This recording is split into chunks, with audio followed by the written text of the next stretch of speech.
Bienvenue sur la chaîne Le Regard de Soise. Voici l'épisode 2 sur l'exposition Les clés du festival à la maison Jean Villard à Avignon. Adrien Blancard nous parle de la confection de l'exposition.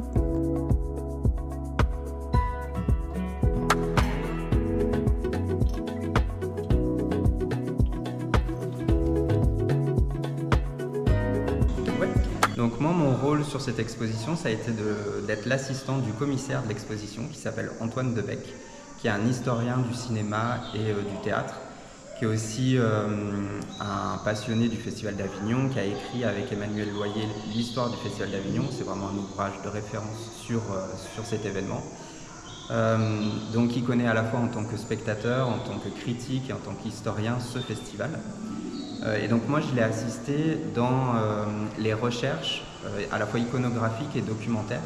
En fait, le commissaire d'exposition a un récit qu'il souhaite raconter dans un espace qui est celui des salons d'exposition.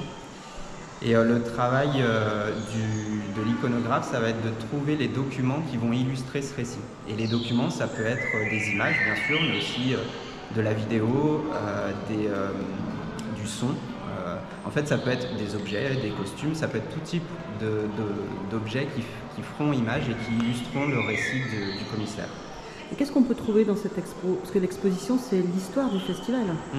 Alors, cette exposition, elle a été assez difficile à réaliser parce que la tâche est quand même très complexe. C'est raconter 80 ans d'un des plus grands festivals de théâtre français, en tout cas le plus grand français et l'un des plus grands festivals au monde de théâtre, sur des espaces assez réduits. On a 300 mètres carrés à notre disposition pour raconter cette histoire et avec des archives qui peuvent être vraiment très variées, très multiples.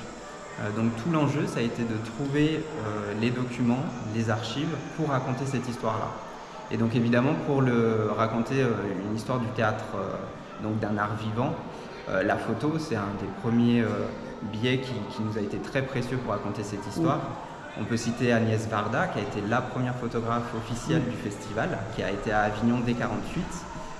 On peut aussi citer Christophe Reynaud-Delage, qui est le photographe officiel du festival depuis 2005. Donc vraiment, ce travail photographique a été très précieux, mais il y a aussi les captations de spectacles qui sont très importantes. On peut là notamment citer les captations de la Compagnie des Indes, qui depuis les années 2000 a capté cette histoire, et puis aussi les archives de l'INA qui sont très précieuses. Mais il y a aussi plein d'autres documents. Il y a des archives papier, notamment les archives de Jean Villard, qui est le créateur du festival, avec ses notes de mise en scène, sa correspondance avec des artistes, les maquettes des costumes, donc ces dessins qui étaient peints par des peintres pour réaliser les costumes. Et puis bien sûr on a les costumes, les accessoires, les décors qui pouvaient faire partie d'une mise en scène.